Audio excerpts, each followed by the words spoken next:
again, John Wild here to give you another look at vintage action figures, and this time we're going to be looking at replacement arm skins for $6 Million Man action figures.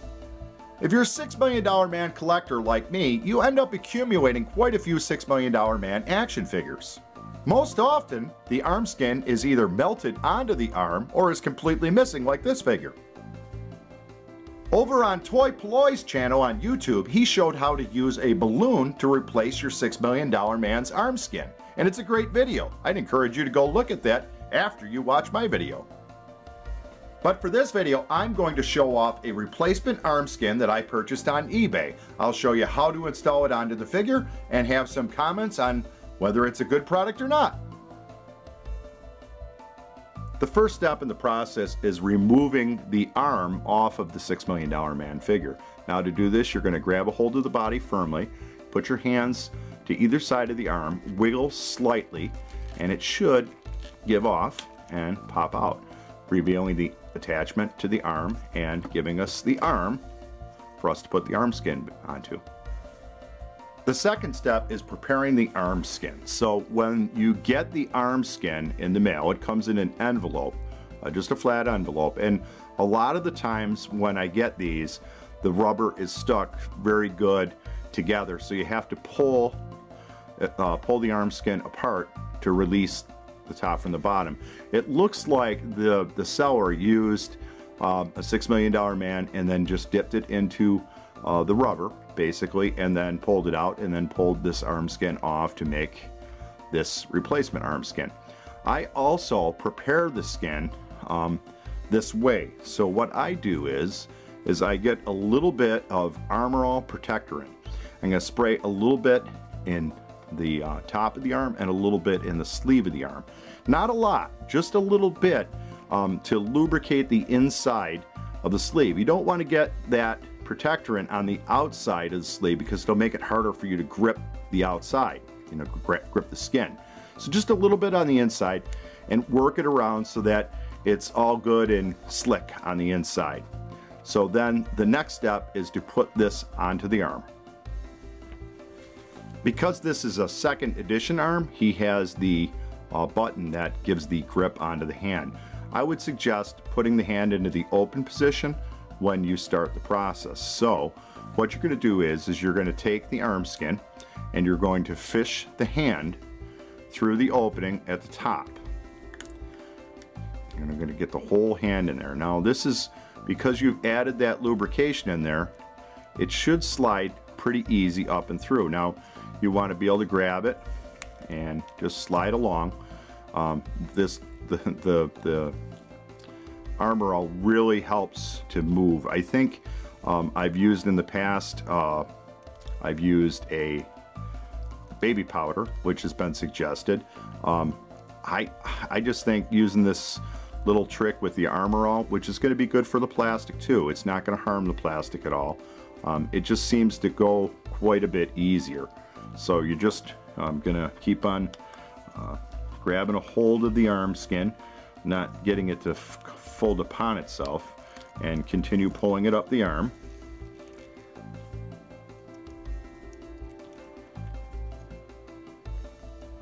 She's going nice and easy. And you don't really want to force it, because if you do, it will tear. I mean, it is just a piece of rubber. It's not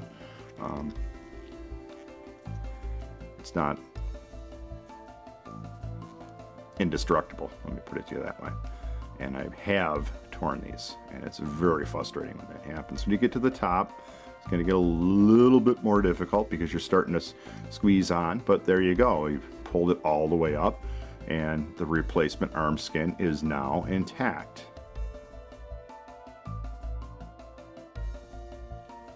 The next step is reattaching the arm onto the figure. So it's just a reverse of what we did. We're going to put the arm back onto the socket there. We're going to press, and it's just going to snap right on. The next step is to trim the sleeve a little bit down. So what you're going to do is you're going to get yourself an X-Acto knife, and you're going to make a small incision into the plastic, taking it around, Go slow. It's all right. Take your time. Keep your eye on it. And you're going to cut the edge or the sleeve down so that it's about, I'd say, 3/8 of an inch away from the edge of the edge to the hand. So we're just going to keep on cutting this. The plastic is a little bit thicker in some spots, a little bit thinner in others, but we want to make sure that we got a good cut on it.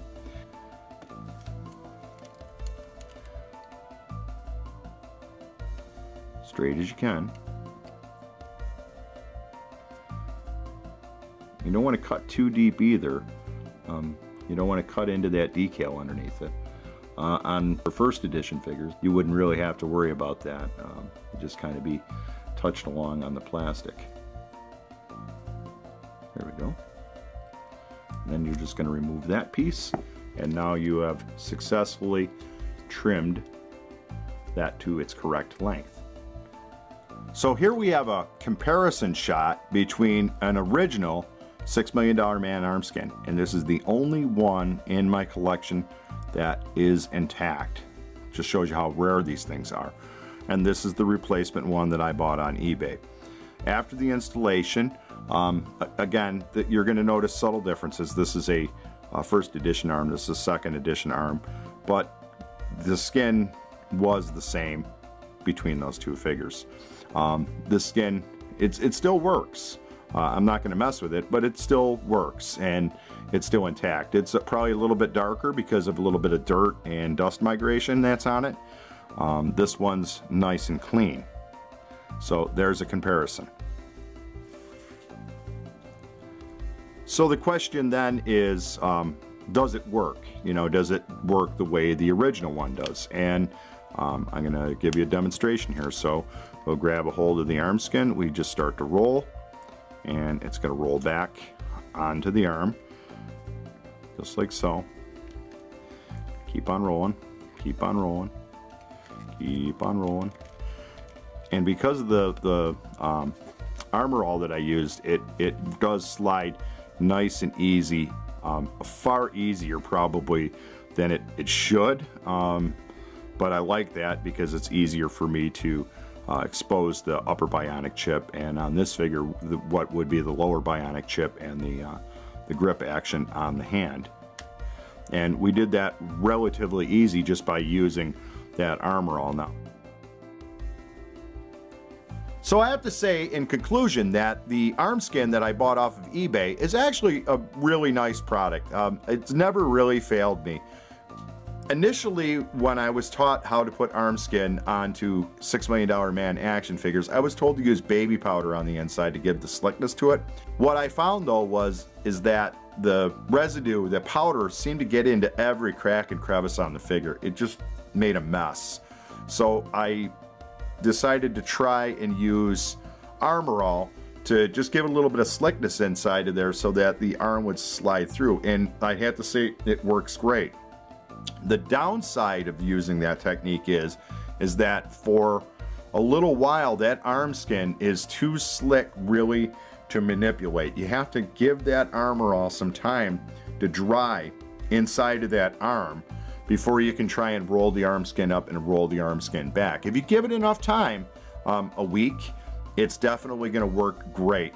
But you have to give it that time. If you don't, you're going to make a mess of things because it'll kind of slide all over the place. So the pros and cons of using the Armor All technique is that the Armor All technique, it goes on very easy, very fast, and very clean. I have not had any residual negative effects on the plastic, the decal, or any of the figure by using that Armor All. The only thing that it does do is that initially after the skin is installed, after you install it, put it back onto the figure and trim it at the arm, you really can't mess with that skin for a good week. Then you can try and roll the skin back and use it in its functional use, roll it back so you can get to the chips. If you're just using it for a display figure, I would say once you got that thing on there, it goes on very, very slick, easy. You saw it on the video. It goes on fast. If you try and use that baby powder technique, it takes a long time to do it that way, and I've ripped a few of these arm skins doing it that way, so I don't know. But if you use the baby powder, you can roll that skin right away. Really, that's up to you. Whichever way you want to do, you can't go wrong. But this product on eBay definitely gets my recommendation. If you don't want to purchase balloons like they did on Toy Polloi, which is great. I think that's a good option too, if you can find those balloons.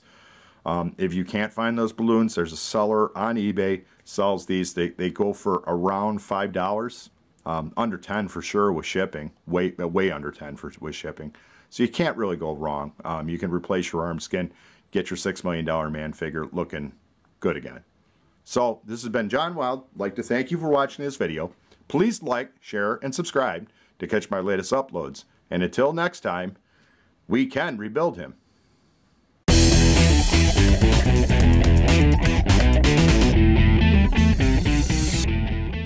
For the cost, definitely you can't go wrong. Oh, man. It's not a good video.